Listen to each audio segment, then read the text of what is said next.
We can both Russian and English. Yeah, yeah.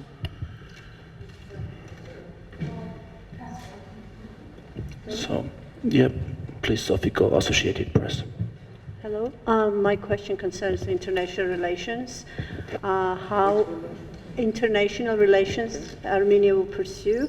So how you are going to balance your cooperation with the EU and also being under the Russian influence, being part of the Eurasian Union, and also if you plan to cooperate with NATO. Thank you.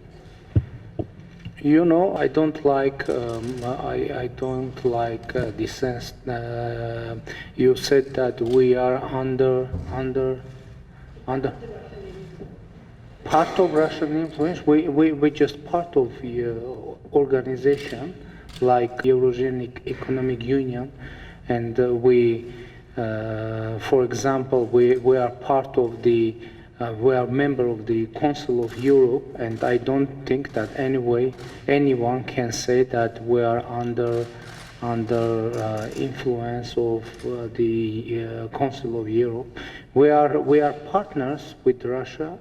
We are partners with the European Union, with Council of Europe, and our country isn't under any influence. And we, as a government, are only under influence of our citizens and our voters, and which concerns to our relationship with our international partners. We have some relations with NATO, and it's connected with peacekeeping missions that we are doing in Kosovo, in Afghanistan, and we are going to continue this cooperation.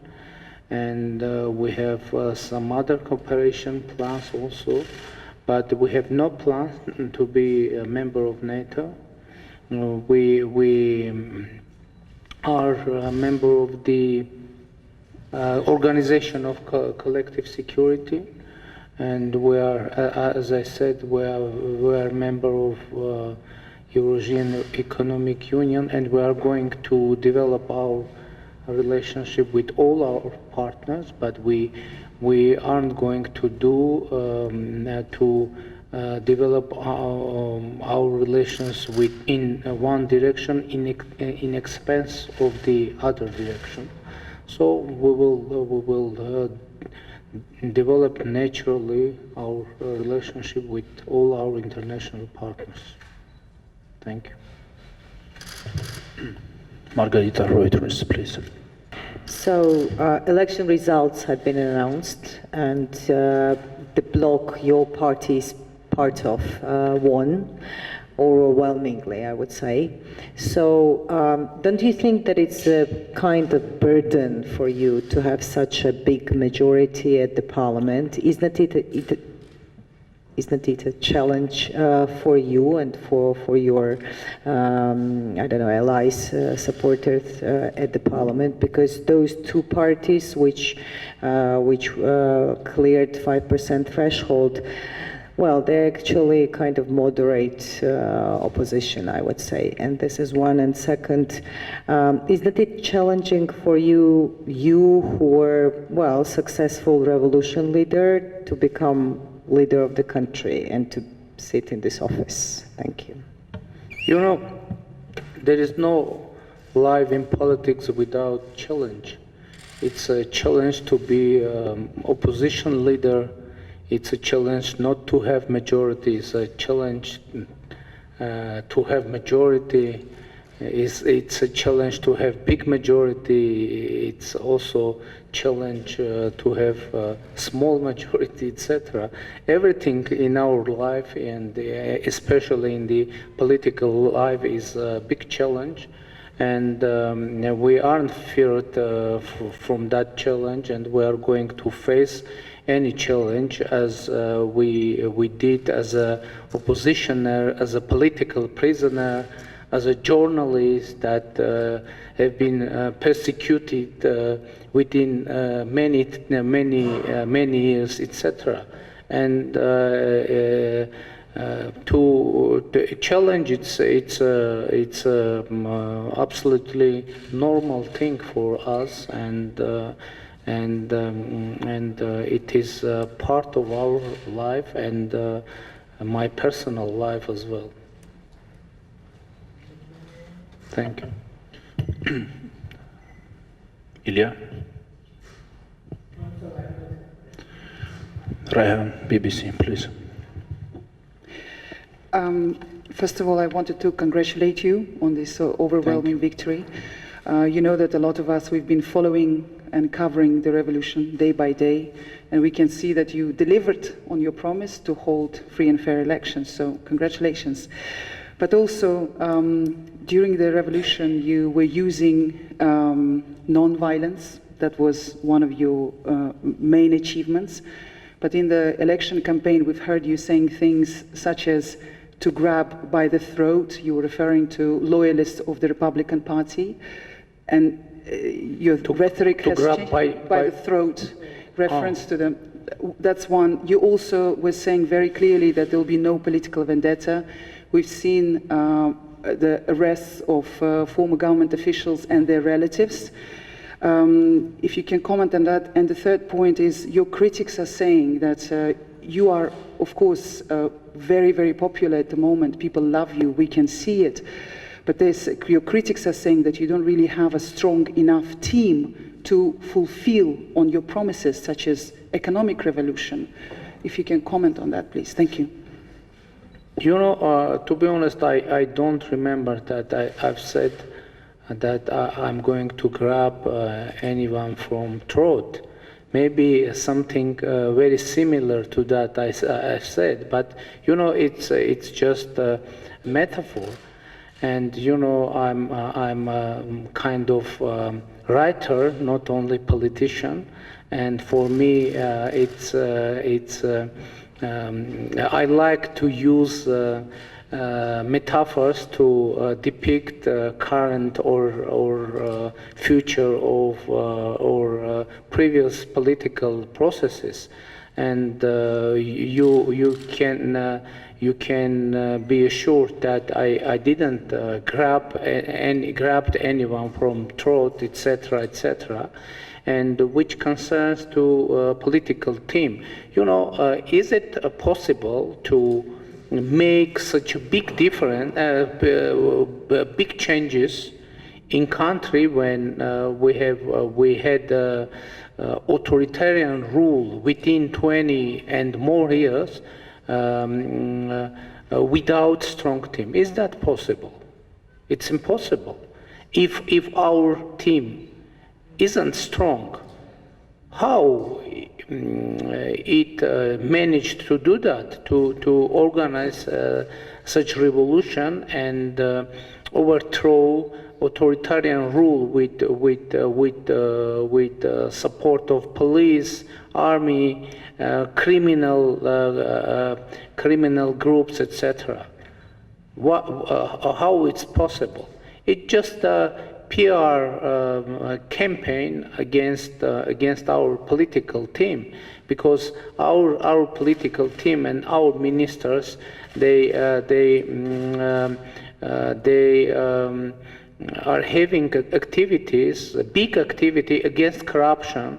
And by the way, the most part of our media is continuing to be under control of previous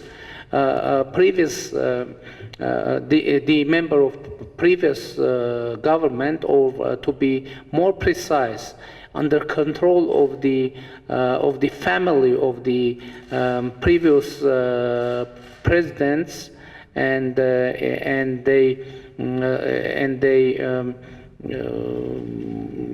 are making a huge fake news campaign against our team. But you can see that it doesn't matter, because we have the trust of our people, and we have been able to manage to do that. We organized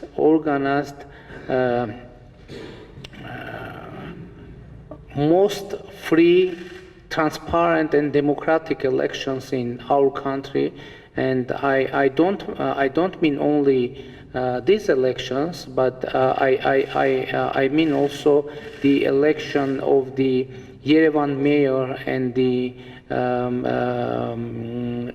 local elections, etc. How I was able to do that without strong team? It's impossible. And there was another question. We are in the huge fight against corruption, and how you imagine fight against corruption without the investigation against the high officials. It's impossible to fight corruption without proper investigations. And I've said from very beginning, and within our meetings with the international representatives, that we are going to organize a huge fight against corruption, and there is no doubt that this process will bring us to the former or current politicians, and they would run to European structures to complain that they are being politically persecuted. But we need to consider only the facts. 10 people were killed in the city center of Yerevan, and it was through the illegal use of army against the peaceful demonstrants. And what do you think? We should do nothing for investigating these killings. There is no way for that. We are going, and we are determined to go until the end and open all truth for our society, for our people. And by the way, it is a very strong demand of our people and our society. And it is very important for our democracy, because every high official should know that afterward he will be bring to the responsibility, and it is very important for our democratic reforms, and we are going to fulfill all these agenda. Thank you. Robin, you had a question. Robin, Al Jazeera. Mr. Pashinyan, thank you for holding this press conference with the international media. My question to you is this. You have 70% of the popular vote, which will translate into a constitutional majority in the parliament. I understand that's what you believe, that's what you've said. Your critics can say many things about you, but the people who know you, your friends, the people who have spent time with you, can say other things. The reason I want to ask this question is because more than one person who I've met who knows you would even describe themselves as your friend, has said that within the man, Nikol Pashinyan, lies an authoritarian streak. A propensity towards authoritarianism. The potential to be authoritarian. I'm told this by people who know you, that you have the potential to be an authoritarian prime minister. Now that you have this power, are you concerned? How would you answer that question? How would you answer that accusation or that suggestion that not now, but some way down the line, that authoritarianism might come out? Okay, let's look at facts. Now, as a result of 7 months of my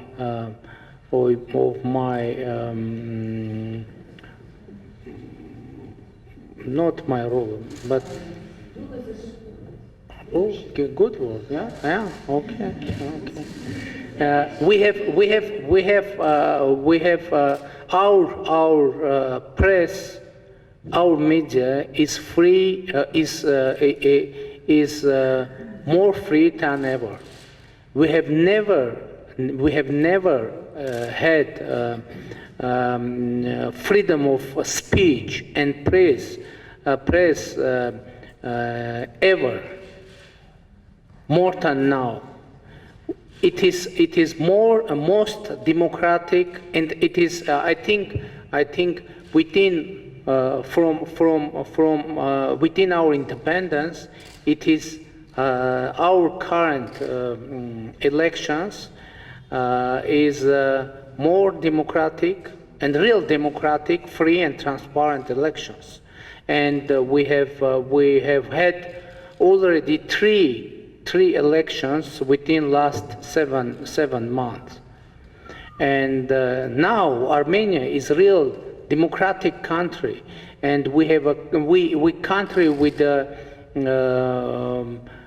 full freedom of internet, and I think all these facts are speaking for themselves. And you know, someone can evaluate me as a authoritarian, etc., but I think we should look at facts. And to be honest, I don't think, unfortunately, after the collapse of Soviet Union, when Armenia became have been declared as a democratic country, many people in Armenia, due to political realities, they were confusing democracy with the anarchy. I don't think that democracy it is a system of the weak government or weak political leaders. But I think any political leader and any high official should be restricted by the rule of law, by the transparency, and by the democracy.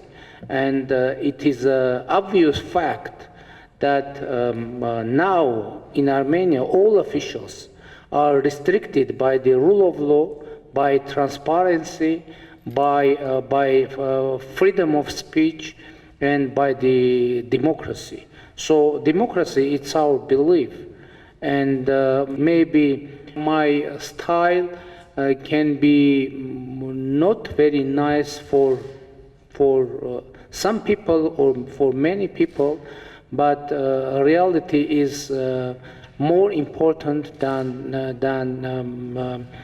any impression from even friends.